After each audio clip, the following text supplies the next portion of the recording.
Hey guys, I'm a cartoon. Oops, hold on. Alright, here we go. I'm in cartoons here with my something new actually. I don't know, just felt like doing something different for once. My Nintendo Switch recap of month one. Basically, the Switch has been out for relatively a month now. So I just want to give, my 2 cents on the thing, and I made this PowerPoint basically because ADHD is a bitch, and I'm gonna be rambling for like 50 hours without this. All right. So the Joy-Con, I actually have them right here. Can't see it because I'm not on the face cam, but here they are. They actually feel really good. You can play them without the grip or with the grip. I usually play with the grip because it feels like a controller to me. Actually, that's another thing I want to get into. The grip works really good as a single controller, so you don't have to drop another $70 with your Switch to get a Pro controller. It's not necessary, but still want a Pro controller, go ahead, by all means. Just know to those people who probably can't afford all that, it's not really necessary at all. Anyway, the Pros, super fun game. The eShop updates every Thursday I believe. And so 5 updates this month since 5 weeks in a month, and a lot of games have come out actually, but we're gonna get into that at the end there. um yeah, Breath of the Wild, it's a pretty fun game. What else? Bomberman, I get, yeah, it's pretty fun. What else? Fast Racing RMX, that's also a good title. And they didn't have the Shovel Knight games, and then along the way more shit came out because of the updates every Thursday, like I said. Cons, like the first 2 or 3 weeks, there weren't really any like games they're like, ooh, I need to get this. Ooh. Like first week there was just nothing but a bunch of arcade and fighting games. And then like I think like week 4, Isaac came out, like the Binding of Isaac, and that was a really good one. Like around week 4, that's when like good, like, oh shit, I need to get this game started coming out.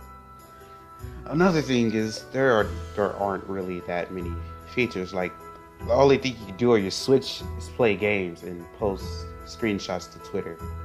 That's basically it. So I'm definitely looking forward to those updates if they come. With them saying you can do all this, you can do all that, streaming and stuff, basically. Nitpicks that bug me. Again, this goes into the no features thing. You can't message your friends or communicate with others. Like, I put Miiverse as a good example because, yeah, Miiverse was cancer. Let's be honest here, but like, the fact that you can like communicate with other people is like, that was like good. Like, it doesn't have to be Miiverse. It can be like something completely different, like a Switch exclusive thing. Also, friend codes still used. We've been using friend codes since the Wii, and it makes me realize that some things in Nintendo never change. But I guess it kind of changed. You can add people through Miitomo, but like basically most of my friends were added through. Actually, most of my friends were added through Miitomo, but like my first friend was added through a friend code because well, he probably doesn't have Miitomo anymore. So that's kind of a thing. We should just search up IDs like the Wii U. Again, something the Wii U got right. It was just the games were, yeah, and the marketing was so terrible. Like the Wii U had some good features, bro. Like, that's one thing I can give it.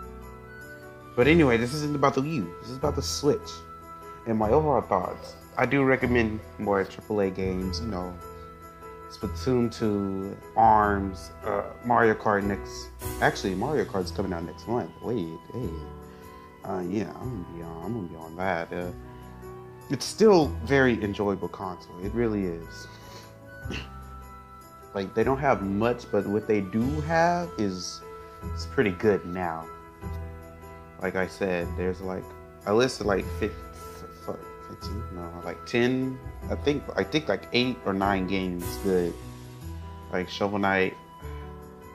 What else? Isaac. Fast Racing, Zelda, Bomberman, and there's a bunch of like other game, like other small games that are good for like wasting time. And I think it is worth the 300 considering it's the cheapest, cheapest next gen console on the market right now.